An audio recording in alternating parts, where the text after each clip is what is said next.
औज़ुबिल्लाहिमिनश्शैतानिर्रजीम बिस्मिल्लाहिर्रहमानिर्रहीम। मैं हूं एडवोकेट मोमना शहजीम और मेरा ताल्लुक है डिस्ट्रिक्ट बार एसोसिएशन फैसलाबाद से। आज का जो मेरा टॉपिक ऑफ डिस्कशन है वो हमारा इक्विटी का, यानी कि असूल निस्बत का एक बहुत अहम मैगजीम है।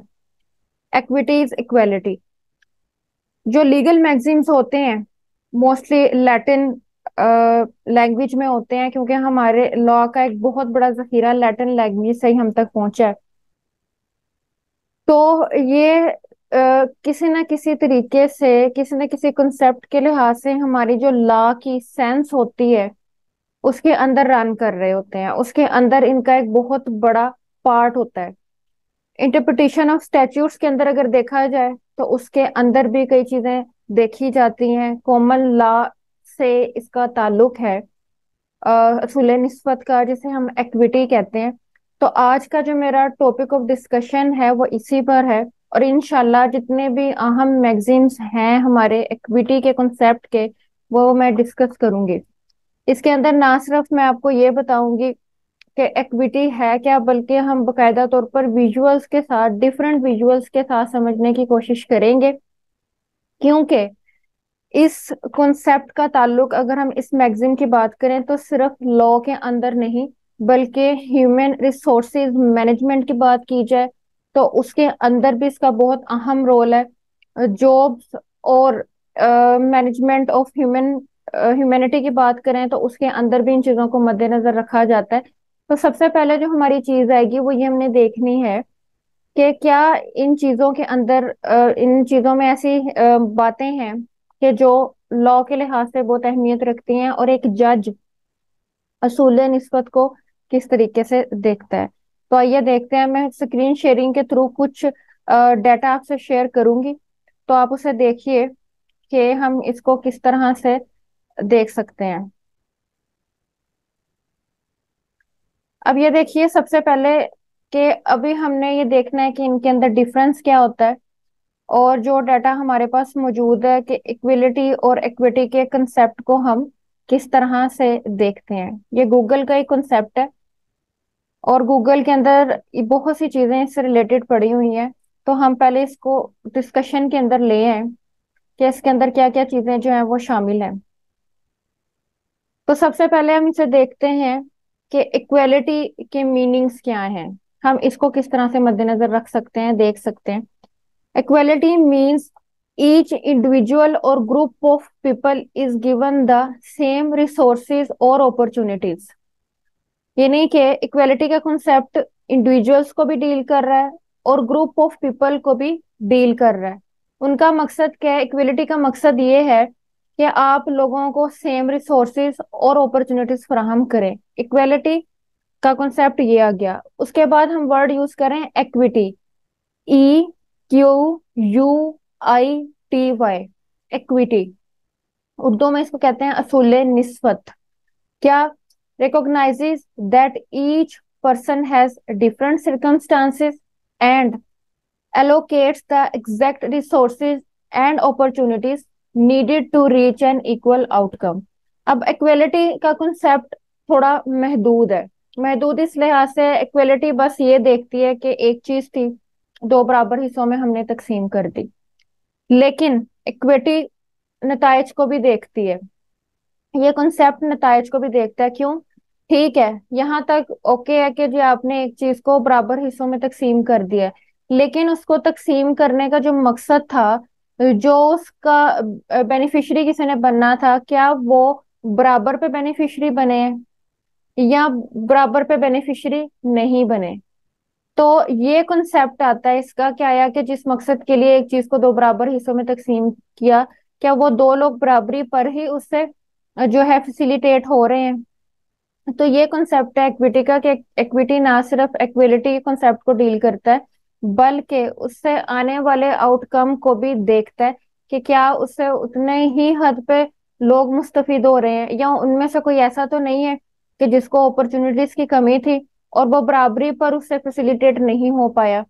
अब हम जाते हैं कुछ इमेजेस की तरफ, और इन इमेजेस से आपको पता चल जाएगा कि इसके कॉन्सेप्ट के अंदर क्या डीलिंग्स हैं, कि जिसको मैं डिस्क्राइब करने की कोशिश कर रही हूँ।